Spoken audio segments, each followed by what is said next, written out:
तो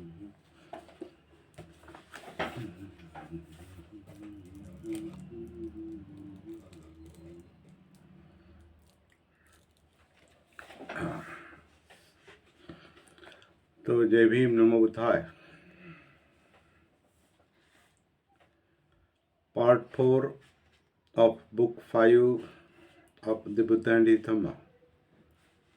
बुद्ध और उनका धम्म का 5वां खंड और चौथा भाग, उसमें से दूसरा प्रकरण, दूसरा चैप्टर।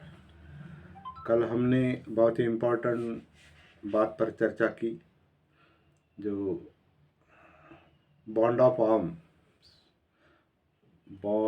आर्म्स मतलब भिक्षा का बंधन, इस तरह का ये है। तो भिक्षा का बंधन मतलब भिक्षु और अन्य समाज लेटी, जो भिक्षु नहीं था वो, और भिक्षु भिक्षा के जरिए, भिक्षा के माध्यम से बाकी समाज पर निर्भर थे। और ये उनके बीच के एक डोर थी, एक बंधन था, एक माध्यम था जुड़े रहने के लिए। और भिक्षुओं का जो कर्तव्य था वो अन्य समाज के कुछ क्या कहेंगे, कुछ अड़चने हैं, कुछ समस्याएं हैं, कुछ तनाव है, उनके प्रॉब्लम सॉल्व करना, जो उनको त्रस्त करते हैं, ये एक तरह से उनका कर्तव्य था भिक्षुओं का मूलतः। और ये मुद्दा और थोड़ा आगे ले जाकर संघ दीक्षा और धम्म दीक्षा एक साथ थी भिक्षुओं की। ये बात उन्होंने कल समझाई, हमने देखा है। और लेकिन साधारण लोगों के लिए, लेटी के लिए, साधारण समाज के लिए, दूसरे लोगों के लिए धम्म दीक्षा नहीं थी। और ये कारण था कि वो उनका एक कोई संघ नहीं बन सका। जिससे भिक्षुओं का संघ बाद में दिखाई देने लगा, वो भी मुक्त संघ था, वो भी कोई जैसे ऑटोनॉमस कहा है, स्वतंत्र था वो। और वो बुद्ध पर भी निर्भर नहीं था, वो एक मुक्त संगठन था। एक तरह से संघ यानी एक मुक्त संगठन था, जिसका कोई दूसरा शास्त्र नहीं था। बुद्ध शास्त्र नहीं थे, धम्म शास्त्र था। धम्म का प्रभाव भिक्षु पर और भिक्षु संघ पर चाहिए, ऐसी बुद्ध की अपेक्षा थी। और धम्म के दायाद बनो, धम्म के उत्तराधिकारी बनो, ऐसा बुद्ध ने कहा है। मेरे उत्तराधिकारी मत बनो। कोई किसी का उत्तराधिकारी नहीं होता यहाँ पर। जो आचरण करेगा, जो धम्म अपने आप में उतारेगा, या अपने आप में जो धम्म है वो सती जागृति से देखेगा, वही अपने खुद की समस्याएं सॉल्व करेगा। और उन्हीं के आधार से, उसी अनुभव के आधार से वो दूसरों की प्रॉब्लम सॉल्व कर सकता है, दूसरों को सलाह दे सकता है। और इसी तरह का नाता भिक्षु और उपासक में, या उपासक तो बाद में शब्द आया है, या सामान्य समाज, साधारण समाज। यहाँ गृहस्थ्याग और गृहत्याग किए हुए दो तरह के लोग हैं, एक तरह से स्पष्ट रूप से। जो भिक्षु थे वो गृहत्याग किया हुआ था, और बाकी थे वो, उन्हें गृहस्थ कहा है, लेटी कहा है, साधारण समाज, बाकी समाज। इस तरह का वो परसेप्शन तैयार होता है माइंड में।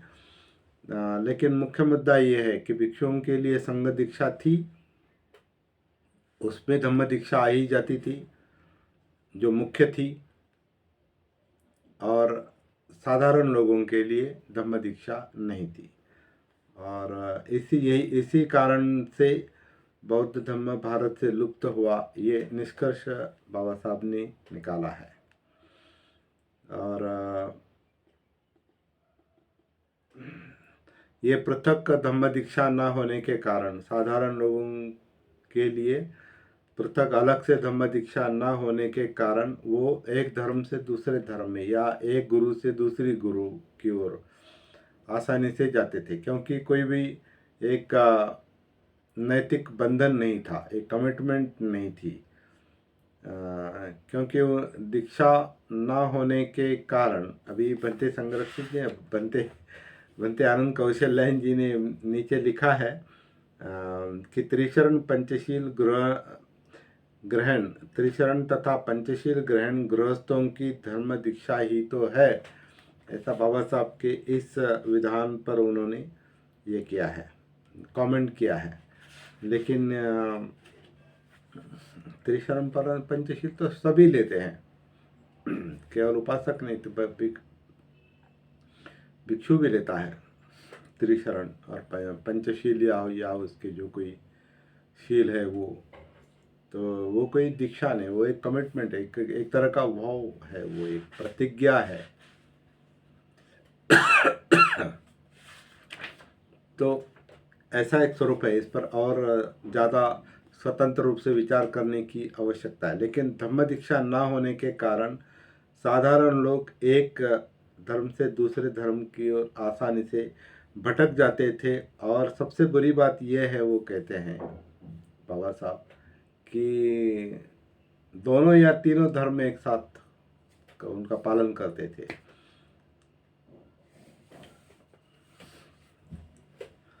जैसे मैंने कल जो उदाहरण बताया कि हम 3-3.5 धर्म के हैं, तो मेरा एक साधु मंदिर में जाता है, दूसरा साधु चर्च में जाता है, और मैं बुद्ध धर्म के मार्ग पर हूँ।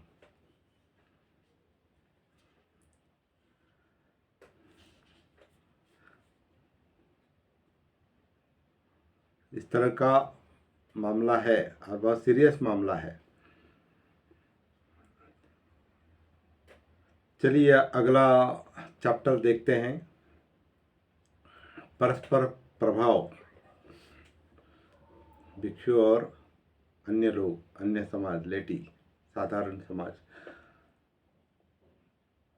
अभी यहाँ भी थोड़ा अनुवाद का थोड़ा प्रॉब्लम है, वो मूल अंग्रेजी के साथ सब पढ़ना पड़ेगा। यहाँ पर लिखा है उन्होंने, भिक्षा एक ऐसा बंधन था जिससे कोई भिक्षु किसी पथभ्रष्ट गृहस्थ को फिर सही रास्ते पर ला सकता था।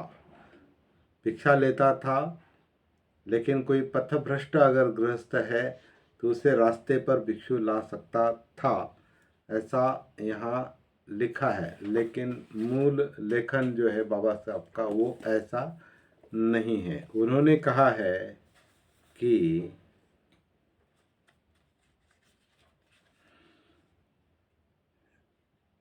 however, the bond of arms was enough for a bhikkhu to reform an erring member of the laity. साधारण समाज का अगर कोई सदस्य, मतलब व्यक्ति, साधारण व्यक्ति अगर कोई गलती करता है तो उसमें सुधार लाने के लिए भिक्षु प्रयास कर सकता था।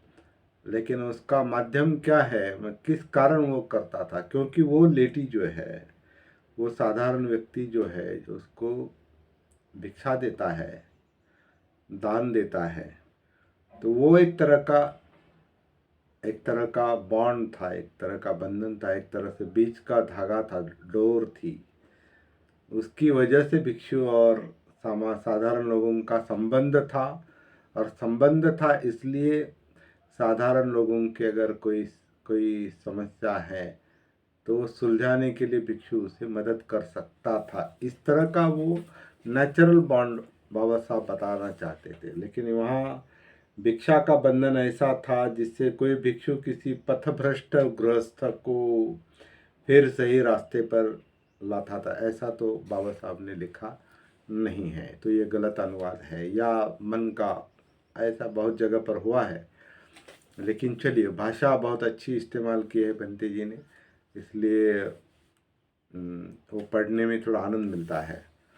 लेकिन सत्य नहीं आया है उसमें, मतलब कुछ मुसावादा हो गया है, या अपने मन की जोड़ दी है, या अपने मन से तोड़ दी है। कुछ बातें कुछ अपने मन से जोड़ दी है। और एक मुद्दा है अगला, म्यूचुअल इन्फ्लुएंस, मतलब परस्पर प्रभाव, जो गृहस्थ और बाकी समाज का था, वो एक दूसरे पर जो प्रभाव था उसके बारे में दूसरा मुद्दा आता है। एक एक तो एक भिक्षा का मुद्दा है, दोनों के बीच की डोर थी कहते हैं। भिक्षु अन्न के लिए और बाकी दान के लिए साधारण समाज पर, लेटी पर वो निर्भर था। वो एक बंधन भी था, डोर भी थी, और भिक्षु के लिए मदद करने का एक जरिया था लेटी को, साधारण लोगों को। In this connection the following rules mention in the Anguttara निकाय आर वर्दी ऑफ अटेंशन। अब ये जो वाक्य है, इसी संदर्भ में, इन दिस कनेक्शन, इसी संबंध में अंगुत्तर निकाय के कुछ ऐसे नियम हम ले सकते हैं जो हमारा ध्यान खींचते हैं।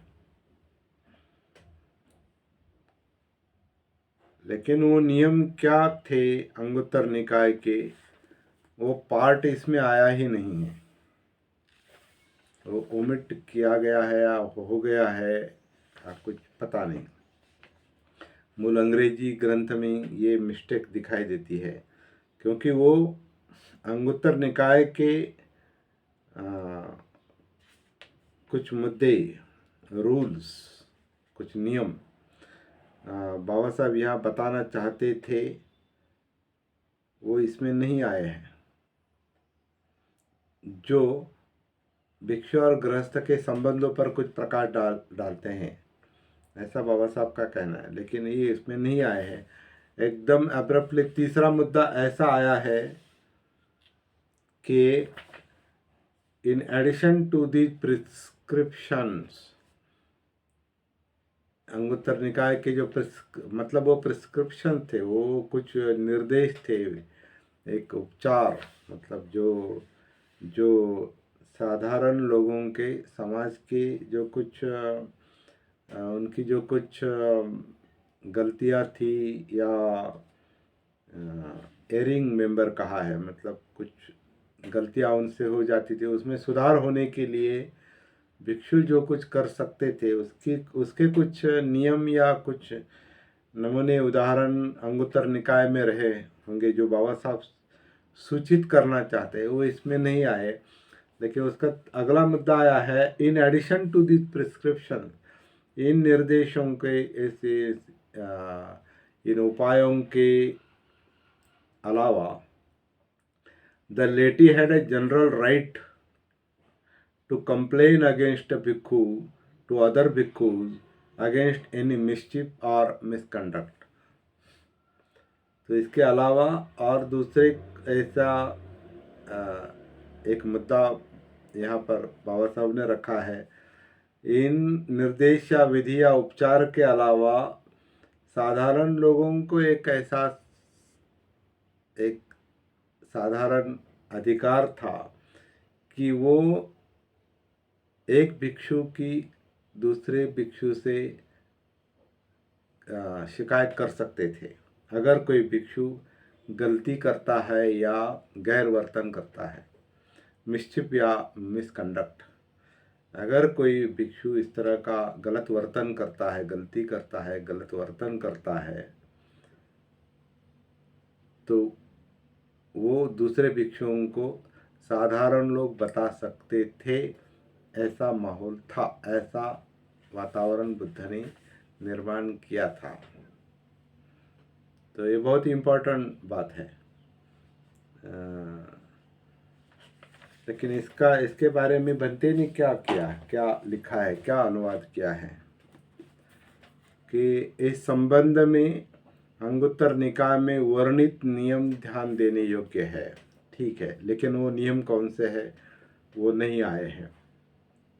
तीसरा मुद्दा ये आया है, इन प्रतिबंधों के अतिरिक्त किसी भी गृहस्थ का यह सामान्य अधिकार था कि किसी भी भिक्षु के सदोष आचरण की शिकायत दूसरे भिक्षुओं से कर सके। तो इन प्रतिबंधों के अतिरिक्त, प्रतिबंध शब्द जो है वो प्रिस्क्रिप्शन के लिए इस्तेमाल किया है। तो प्रिस्क्रिप्शन का मतलब प्रतिबंध नहीं है। प्रिस्क्रिप्शन का मतलब जैसे डॉक्टर प्रिस्क्रिप्शन देते, दवाई बताते, उपचार बताते हैं, उसे प्रिस्क्रिप्शन कहा है। तो ऐसे इनके अतिरिक्त मतलब वो मुद्दा जो है, जो कुछ मूल मुद्दा है जो अंगुत्तर निकाय से संबंधित है, वो छूट जाता है क्योंकि वो नियम उसमें दिए ही नहीं। अब्रप्टली एकदम तीसरा मुद्दा बता दिया है कि एक भिक्षु अगर कोई गलती करता है या मिसकंडक्ट करता है, गैर वर्तन करता है कोई भिक्षु, तो उसकी तकरार, उसकी कंप्लेन, उसकी शिकायत वो दूसरे भिक्षुओं से साधारण लोग कर सकते थे। ऐसी व्यवस्था थी। जब भी बुद्ध को किसी की ऐसी शिकायत सुनने को मिल जाती, उन्होंने उसकी जांच की है कि वो सही है या नहीं है, और बात के सही होने पर उन्होंने विनय में ऐसा परिवर्तन कर दिया है, विनय नियमों में ऐसा परिवर्तन किया है कि भविष्य के लिए वह भिक्षु का दोष